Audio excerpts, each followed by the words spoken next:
Hello friends, welcome to कानून। आज हम the transfer of property act 1882 section 1 short title पढ़ेंगे। मैं कोशिश करूँगी कि मैं आपको ये सेक्शन अच्छे से समझा सकूँ। थोड़ा सा कॉम्प्लिकेटेड है, बट अगर आप फोकस करेंगे तो अच्छे से समझ में आ जाएगा। इसके पहले मैंने एक नोट्स बना के रखा है, उस नोट्स को मैं शेयर करूँगी। आप इस तरह बेयर एक्ट पे साइड में नोट्स भी बना सकते हैं, जैसे मैंने बना के रखा है। और ट्रांसफ़र ऑफ प्रॉपर्टी एक्ट 1882 है, जिसका एक्ट नंबर 4 है। ठीक है। चैप्टर 8, टोटल सेक्शन 137 और third list entry 6 and schedule 7 में आता है। ठीक है। और ये अप्लाई होता है movable property and immovable property both पे। अब चलिए एक बार सेक्शन की रीडिंग लगाते हैं, देखते हैं क्या है। तो सेक्शन 1 शॉर्ट टाइटल बोलता है the act may be called the transfer of property act 1882। तो ये एक्ट क्या कहलाता है? ये एक्ट कहलाता है ट्रांसफ़र ऑफ प्रॉपर्टी एक्ट 1882। अब कमेंसमेंट की बात करेंगे। It shall come into force on the first day of July 1882। ठीक है। तो ये कब इन फोर्स में आया था? 1 जुलाई को आया था। ठीक है। तो जुलाई का जो फर्स्ट डेट था 1 जुलाई 1882 को कमेंसमेंट हुआ था। अब एक्सटेंट देख लेते हैं, एक्सटेंट क्या बोलता है। It extends in the first instance to the whole of India except the territories which immediately before the 1st November 1956 were comprised in Part B state or in the states of Bombay, Punjab and Delhi। देखिए, यहाँ section में बोल रहा है कि ये पहले तो होल ऑफ इंडिया में होता है अप्लाई, बट एक्सेप्ट ये जो पार्ट बी स्टेट्स आते थे, ठीक है ना, पार्ट बी स्टेट्स और इन द स्टेट ऑफ जैसे बॉम्बे, पंजाब और दिल्ली में ये अप्लाई नहीं होता था। ठीक है। लेकिन यहाँ पे बॉम्बे में 1 जनवरी 1893 को टीपी एक्ट अप्लाई होना शुरू हो गया।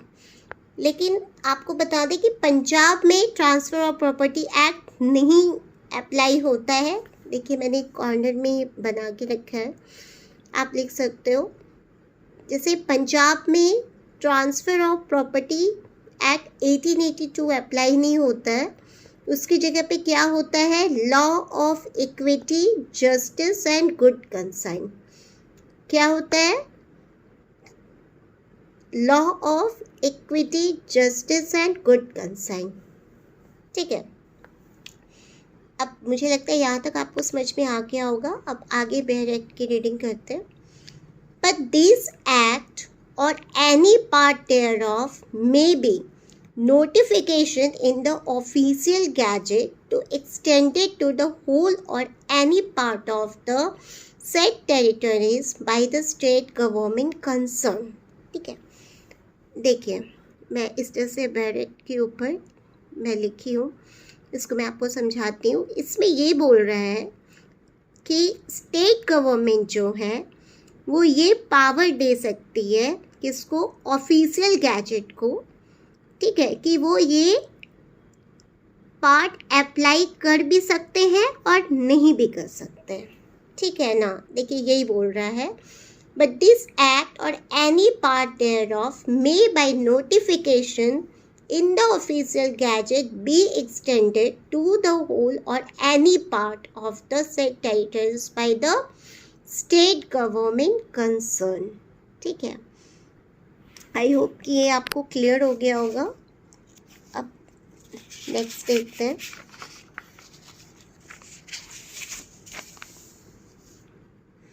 क्या बोल रहा है? And any state government may from time to time by notification in the official gazette exempt either retrospectively or prospectively any part of the territories administered by such state government from all or any of the following provision namely. ठीक है, तो ये बोल रहा है कि कोई भी जो स्टेट गवर्नमेंट है, ठीक है ना, वो टाइम टू टाइम नोटिफिकेशन देके किसको, ऑफिशियल गैजेट, ये एग्जेम्प्ट कर सकता है, यानी इसे ख़त्म कर सकता है। ठीक है,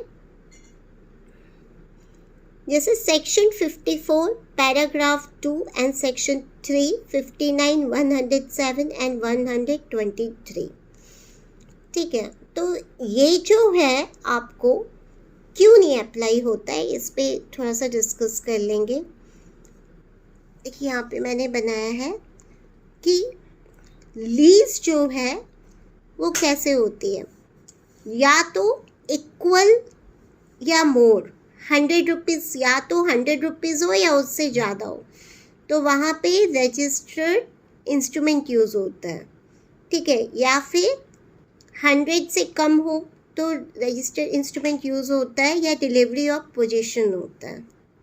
ठीक है ना, तो जहाँ रजिस्टर्ड इंटरेस्ट यूज़ होता है, ठीक है, वहाँ पे ये सेक्शंस अप्लाई होते हैं, section 54 paragraph 2 and section 3 59 107 and 123, क्योंकि ये क्या बात करता है, ये बात करता है सेल की, लीज की, मॉर्गेज की और गिफ्ट की, जिसमें रजिस्टर्ड इंस्ट्रूमेंट यूज़ किया जाता है।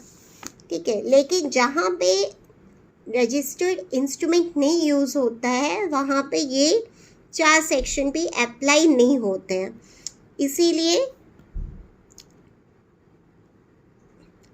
पंजाब में ये सेक्शंस नहीं होता है, क्योंकि वहाँ पे इंडियन रजिस्टर्ड IRA नहीं है। ठीक है, इंडियन रजिस्टर्ड एक्ट नहीं है। देखिए, notwithstanding anything in the foregoing part of this section, section 54 paragraph 2 and 3 and section 59 107 and 123 shall not extend or be extended to any district or tract of country for the time being excluded from the operation of the Indian Registration Act 1908 under the power conferred by the first section at the act of otherwise। ठीक है, यानी ये क्या बोल रहा है, ये बोल रहा है कि ये जहाँ पे इंडियन रजिस्ट्रेशन एक्ट नहीं होता है वहाँ पे ये सेक्शन भी नहीं होते हैं। ठीक है, सो आई होप कि आपको ये सेक्शन बहुत अच्छे से समझ में आ गया होगा। Thank you for watching.